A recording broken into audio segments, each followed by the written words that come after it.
श्रेष्ठ भावना भाते हैं वो उत्तम पद पाते हैं। श्रेष्ठ भावना पाते हैं वो उत्तम पद पाते हैं। आप लोग ध्यान दीजिए, सब लोगों को बोलना है, सुनना बाद में। ये वाला छंद बोलने के लिए होता है।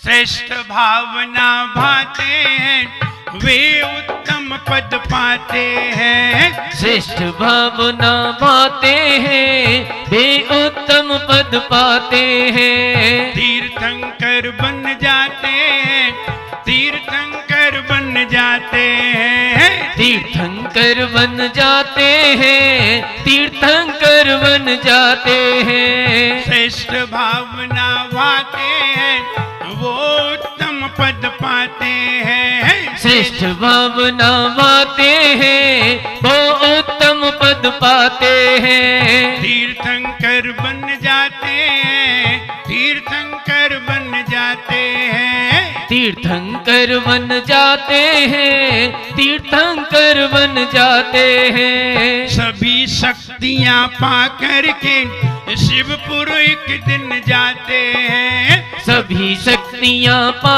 करके शिवपुर एक दिन जाते हैं। उनकी महिमा को उनकी महिमा को सारा जग गाए रे। जीवन है पानी की बूंद कब मिट जाए रे। हो जीवन है पानी की बूंद कब मिट जाए रे। होंगी अनहोंगी होंगी अनहोंगी कब जागट जाए रे। जीवन है पानी की बूंद कब मिट जाए रे। हो जीवन है पानी की बूंद कब मिट जाए रे। देखिए, आप लोग पहली बार सुन रहे हैं ये वाला भजन। कितने बार सुना है? कितने बार सुना है? कई बार सुना है, लेकिन इस भजन को गाने की प्रैक्टिस नहीं की। प्रैक्टिस तो करना ही चाहिए, और प्रैक्टिस वहां बहुत जल्दी होती है जहां सामने गाने वाला हो। इसलिए जैसे ही जीवन है पानी की बूंद आता है ना, दोनों हाथ ऊपर करके, सभी के हाथ दोनों यूं हाथ होते ऊपर हैं। करके ऐसे नहीं होते, ऐसे बैठे हैं, जैसे बैठे वैसे ही बैठे हैं। तो फिर गाने का मतलब ही क्या हुआ?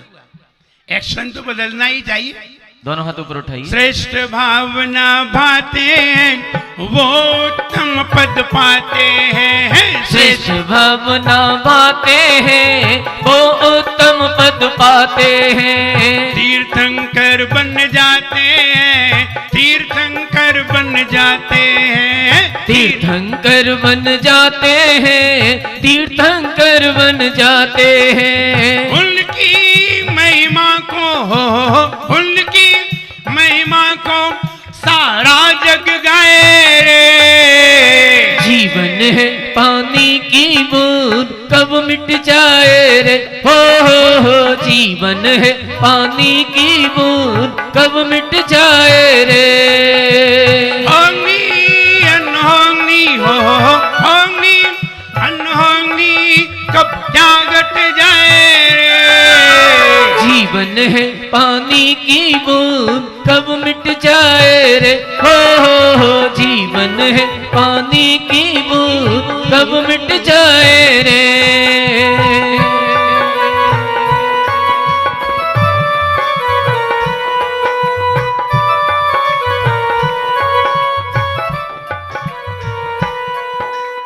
जब लाखों करोड़ों जीव इस धरती पर जन्म लेते हैं तो किसी एक व्यक्ति के मन में ऐसी भावना आती है कि हम दुनिया में सर्वश्रेष्ठ विचार करें। इससे ऊंचा विचार किसी का भी ना हो। विचार करिए, ऐसा विचार, उससे ऊंचा विचार किसी का भी न हो, और वो धर्म कार्य में हो। चाहे फिर जनेंद्र भगवान की आराधना हो, चाहे साधुओं की सेवा हो, चाहे शास्त्रों का स्वाध्याय हो, अथवा गुरुओं की विनय हो, अथवा अपने जीवन में अपनी ही मान्यता हो, अपने जीवन में अपना ही ज्ञान हो, अगर सर्वोत्कृष्ट विचार किया जाता है तब कहीं कोई व्यक्ति तीर्थंकर पद को पाता है। विचार करिए, मुनि बहुत सारे हैं लेकिन तीर्थंकर, आप कभी शिखर जी जाते हैं, शिखर जी पे जाकर के जरा पहली टोंक पे जाइए। पहली टोंक किसकी है? कुंतुनाथ भगवान की। करोड़ों मुनि वहां से मोक्ष गए हैं। कितने? करोड़ों मुनि वहां से मोक्ष गए हैं। तीर्थंकर कितने गए? एक। तीर्थंकर कितने गए? एक। और मुनि कितने गए? करोड़ों। ऐसा मतलब है करोड़ों मुनि, करोड़ों मुनियों में कोई एक तीर्थंकर हुआ करते हैं। आगे बढ़िए, कौन से भगवान मिले कुंतुनाथ के बाद? कुंतुनाथ के बाद कौन सी टोंक आई? नमीनाथ, जहां से सबसे ज्यादा मुनि मोक्ष गए। सबसे ज्यादा सभी टोंकों के देखें, उनकी संख्या में सबसे ज्यादा नमीनाथ भगवान है। नमीनाथ भगवान की टोंक से 900 कोड़ा कोड़ी।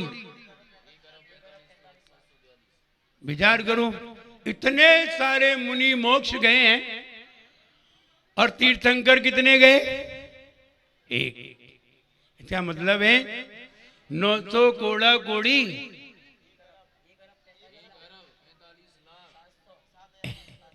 1,45,07,742 मुनिराज वहां से मोक्ष गए। तीर्थंकर कितने गए? एक। हम ये कहना चाहते हैं, करोड़ों मुनिराज धरती पर जन्म ले लेते हैं, करोड़ों मुनिराज समाधि को प्राप्त कर लेते हैं, करोड़ों मुनिराज संयम को धारण करके समाधि प्राप्त कर लेते हैं, मोक्ष को भी चले जाते हैं। उनमें से कोई एक तीर्थंकर हुआ करते हैं जो तीर्थंकर बन के धरती पर गमन करते हैं। विशेषता है, मुनिराज के पंच कल्याणक नहीं होते। पंच कल्याणक किसके होते हैं? तीर्थंकर के।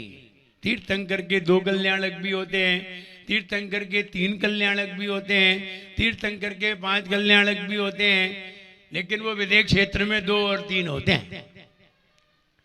भरत क्षेत्र में 5 कल्याणक होते हैं जो गर्भ में आकर के, जो गर्भ में आते हैं उनके तो 5 कल्याणक होते हैं, और जो गर्भ में नहीं आते, जो जन्म लेने के बाद तीर्थंकर प्रकृति का बंद करते हैं, उनके 3 कल्याणक होते हैं।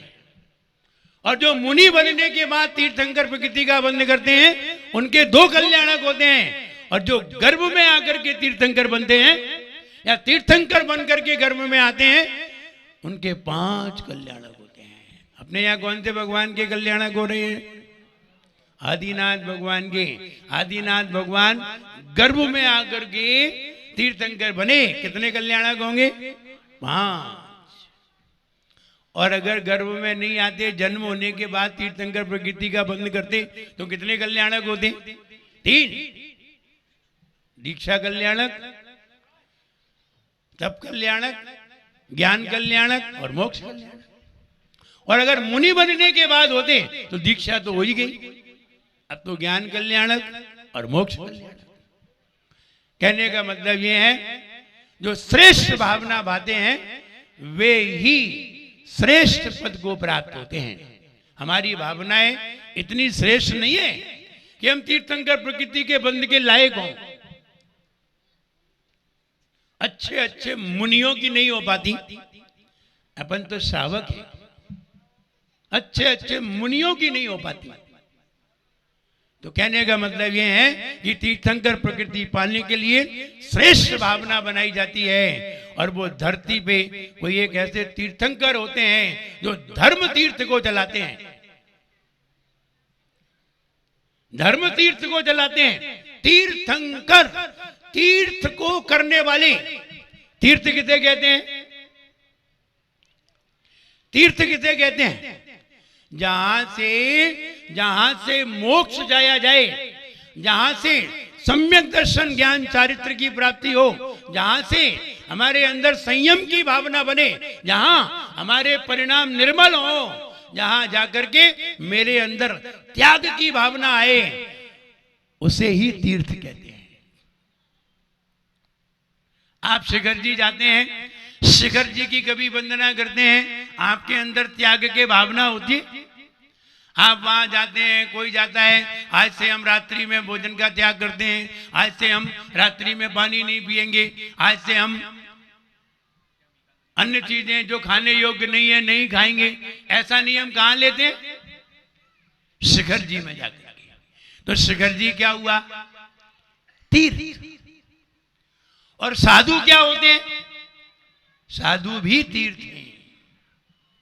साधु चलते हुए तीर्थ हैं। क्यों है? कि साधु के पास जाते हैं तो हमारे अंदर त्याग की भावना बनती है, राग की भावना नहीं बनती, त्याग की भावना बनती है। अभी देख रहे थे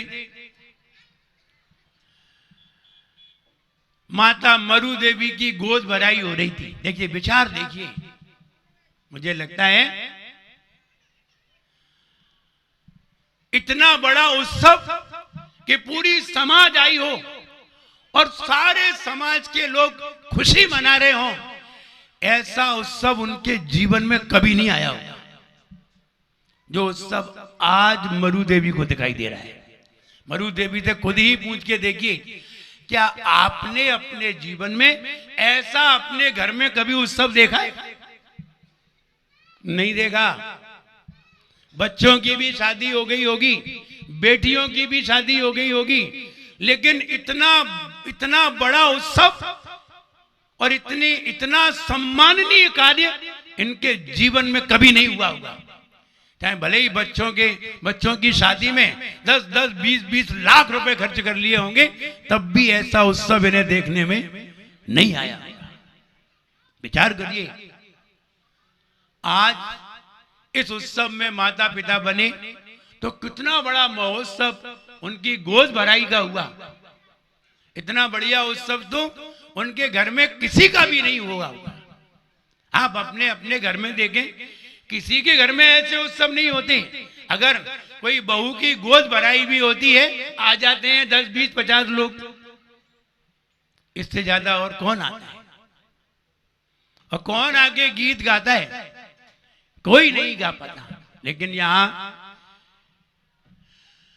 जब नाभि राय के महल में रत्नों की वर्षा होने लगी और होते होते होते होते 6 महीने गुजर गए।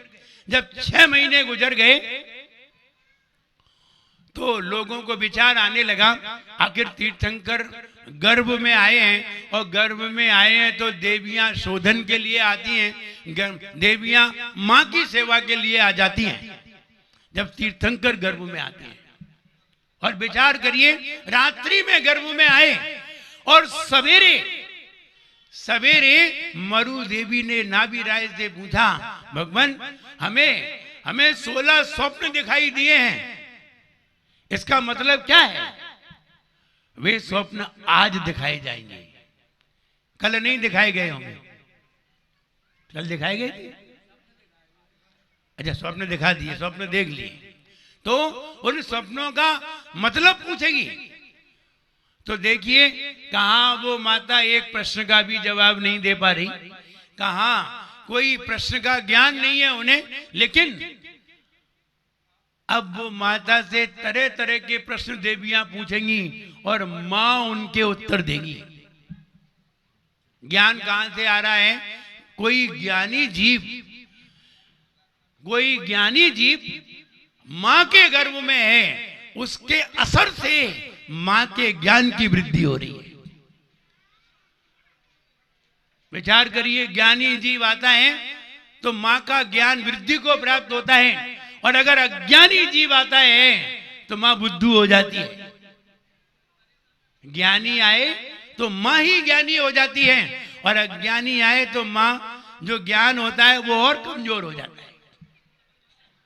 इसलिए व्यक्ति अपनी अपनी खोज कर सकते हैं, जब रत्नों की वर्षा होने लगी और 6 महीने तक रत्न बरसे और फिर गर्भ धारण किया और गर्भ में फिर 9 महीने और बरसे, 15 महीने में कितने रत्न बरसे? कितने करोड़ रत्न रोज बरसे थे? कहाँ है नाभिराय जी? आपने अपने घर पे देखे कितने बरसे हैं आज? बोले अभी देखे नहीं, अभी घर गए नहीं है, अभी सवेरे से यही है। अब घर पे जाके देखेंगे कि कितने रत्न बरते हैं, तब गिनती करके बताएंगे कि 14 करोड़ बरते हैं।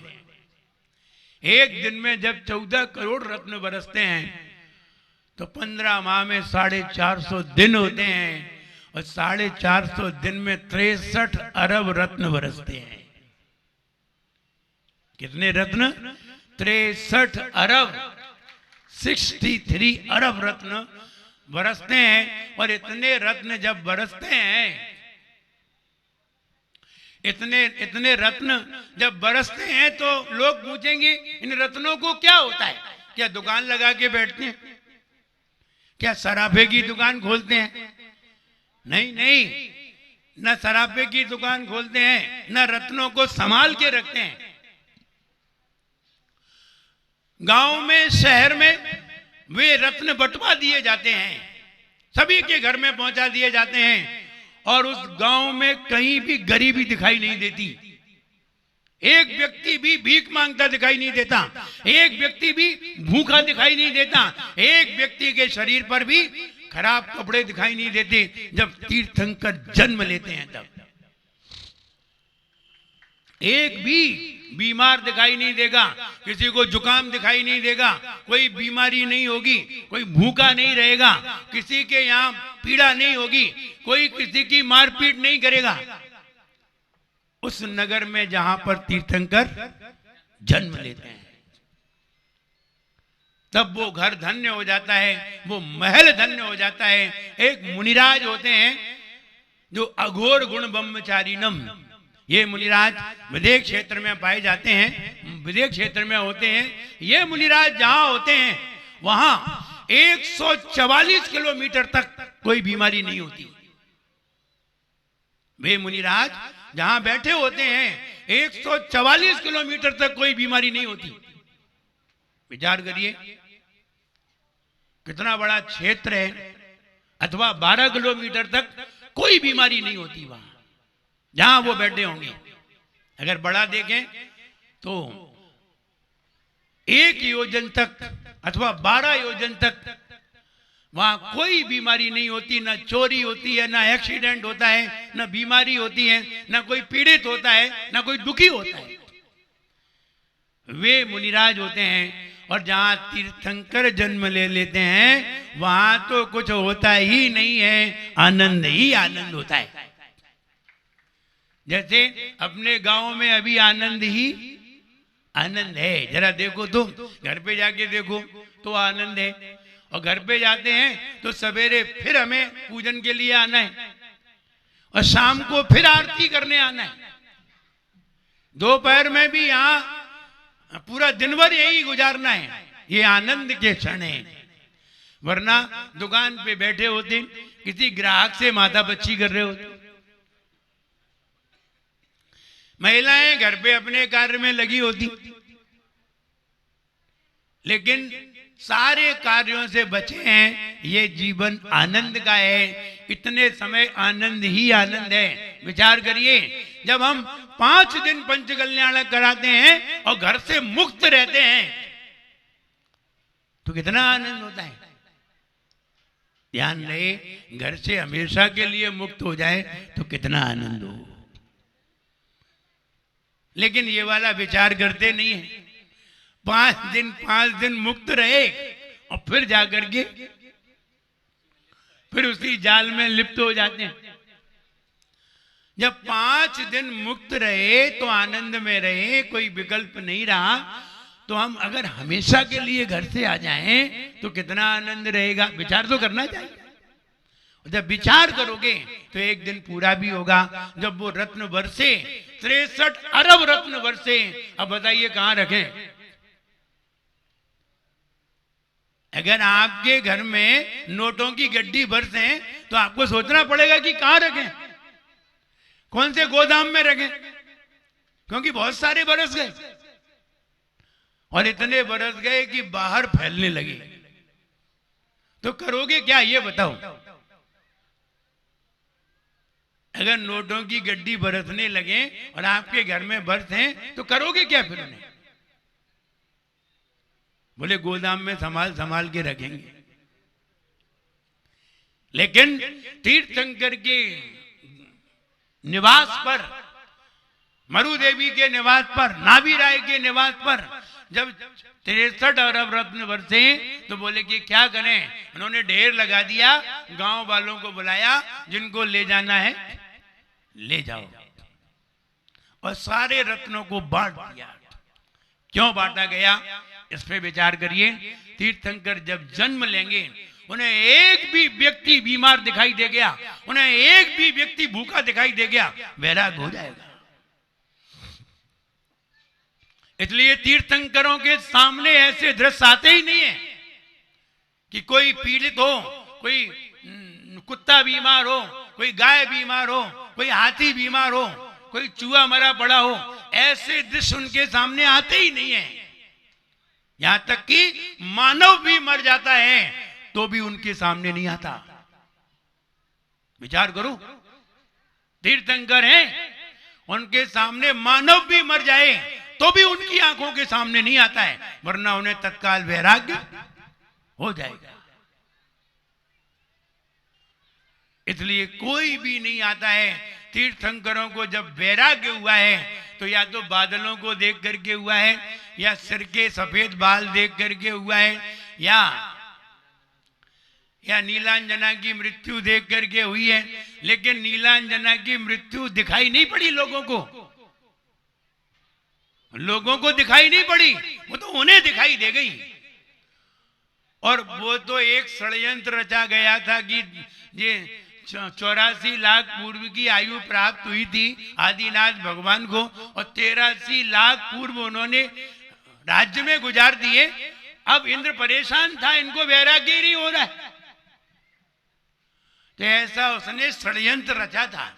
विचार करिए, 84 साल की उम्र हो और 83 साल तक घर में ही रहे हो, तो इंद्र भी परेशान था।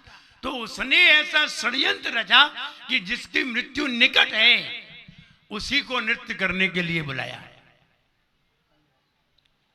ये दृश्य भी आपके सामने आएगा जब नीली साड़ी में नीलांजना आएगी, तब आप देखना कि नीलांजना की मृत्यु होती है और दूसरी नीलांजना कितनी जल्दी आती है। और भगवान आदिनाथ कहते हैं, देख लिया हमने सब, अब तो हमें दीक्षा धारण करनी है, संसार नश्वर है। और ऐसा विचार करते हुए वो दीक्षा ग्रहण करते हैं। कहने का मतलब यह है कि 63 अरब रत्न बरसे तो कहां रखें। हमने ये विचार किया, अगर एक रत्न 1 इंच का है, अगर एक रत्न 1 इंच का है और 63 अरब रत्न है, तो 9 घन फीट के 45,609 कमरे बनाने पड़ेंगे। 45,609 कमरे बनाने पड़ेंगे और उसमें एक के ऊपर एक रखा जाएगा, तब कहीं जाकर के 63 अरब रत्न रखे जाएंगे। और 45,609 कमरे का मतलब जानते हो? 45,609 कमरे कोई मायने रखते हैं? अपना पूरा गांव लग जाए तो भी इतने कमरे नहीं निकलेंगे। तो इतने बड़े कमरे चाहिए, इतने सारे कमरे चाहिए। तो ये रत्न की वर्षा वहां इसलिए हुई कि तीर्थंकर को कहीं वैराग्य ना हो जाए। और जिस उम्र में 8 वर्ष के बाद कोई सी भी उम्र में अगर तीर्थंकर को कुछ भी दिखाई दे गया तो उन्हें वैराग्य हो जाता है। इसलिए ये गर्भ की महिमा थी। मरु देवी की कोख में वो तीर्थंकर भगवान आए, मरु देवी सारे प्रश्नों का उत्तर देने में समर्थ हो गई और पहले 16 स्वप्न का उसने अपने तीर्थंकर के पिता से प्रश्न करके पूछा कि इनका क्या मतलब है, लेकिन फिर देवियों ने कौतूहलवश कई तरीके के प्रश्न किए मां से, और मां ने उन सभी प्रश्नों के उत्तर दे दिए। तब देवियों को आश्चर्य हुआ कि ये मां पहले तो कुछ नहीं जानती थी, पहले कुछ भी ज्ञान नहीं था, अब ये इतने प्रश्नों का उत्तर कैसे दे रही है। तब फिर प्रश्न किया गया, तब बताया गया कि ये तीर्थंकर का प्रभाव है। तीर्थंकर जिसकी कोख में आ जाते हैं, तीर्थंकर जिसके गर्भ में आ जाते हैं, वो व्यक्ति भी मोक्षगामी और ज्ञानी हो जाता है। हम उन तीर्थंकर के कल्याणकों में गर्भ कल्याणक बनाने के लिए यहाँ उपस्थित हुए हैं, और गर्भ कल्याणक की उत्तर अवस्था हम देख रहे हैं, और आज वह गर्भ कल्याणक की पूर्ण क्रियाएं की जाएंगी, पूर्ण क्रियाएं हो जाएंगी, और कल भगवान का जन्म होगा। कल तीर्थंकर भगवान का जन्म होगा। हम सभी उनका अभिषेक देखेंगे। सभी मानव हैं, सभी मानव उनका अभिषेक करेंगे। यहाँ मिड़ाकुर के अभी सारे लोग दिखाई नहीं दे रहे हैं, वरना हम ये कहेंगे कि भगवान का अभिषेक करते समय ये वाला नियम भी करेंगे कि हमारे गांव में पंचकल्याणक प्रतिष्ठा हुई है, हमारे गांव में पंचकल्याणक प्रतिष्ठा हो रही है, और हमारे गांव में स्फटिक मणि की प्रतिमाएं भी स्थापित हो रही हैं। जो बड़े गौरव की बात है कि हमारे गांव में, जरा से गांव में कौन सी प्रतिमाएं, स्फटिक मणि की। हम कितने सौभाग्यशाली हैं कि ऐसी प्रतिमाओं के दर्शन होंगे। तो वो स्फटिक मणि की प्रतिमा हमारे गांव में विराजमान हो रही है। हम उनके भी आगे भविष्य में दर्शन करेंगे, लेकिन हम ये कहने जा रहे हैं कि अगर हमारे यहाँ मंदिर की स्थापना हुई है, नया मंदिर बना है और नई वेदी बनी है, नए भगवान आए हैं और नई नई प्रतिमाएं आई हैं, तो हम ये भी नियम करें, सारे गांव वाले मिलकर के प्रत्येक परिवार का एक व्यक्ति भगवान का अभिषेक करता हुआ होना चाहिए। गांव में सब लोगों को नियम, हम कल आएंगे, कल देना पड़ेंगे, सबको नियम देंगे ये कि सभी लोग अभिषेक करने का नियम लो। क्योंकि आप विचार करिए, आप यहाँ गांव के कौन बैठे, क्या नाम है आपका? पंकज जी हैं, पुष्पेंद्र हैं, और भी लोग हैं। विचार करिए और मेरी बात पर विचार जरूर करिए। आपका घर परिवार आराम से चल रहा है, आपका व्यापार चल रहा है, आपका परिवार चल रहा है, आपको खाने पीने की कोई परेशानी नहीं हो रही है, आप आराम से रह रहे हैं, किसकी कृपा से? किसकी? जोर से बोलो, किसकी कृपा से? आपकी मेहनत से या भगवान की कृपा से? भगवान की कृपा से। आपकी मेहनत से तो नहीं, आपकी मेहनत सेकंड नंबर पे है, कृपा तो पहले भगवान की है। और जिसकी कृपा से हमारा परिवार चल रहा है, जिसकी कृपा से हमारा व्यापार चल रहा है, जिसकी कृपा से हमारी दुकान चल रही है, जिसकी कृपा से हम स्वस्थ हैं, हम कोई पीड़ा में नहीं है, हम बीमार नहीं है, हम दुखी नहीं है, जिसकी कृपा से, अरे उसकी सवेरे सेवा करने तो जाओ। तुम सवेरे सेवा करोगे, वो शाम तक तुम्हारा ध्यान रखेगा।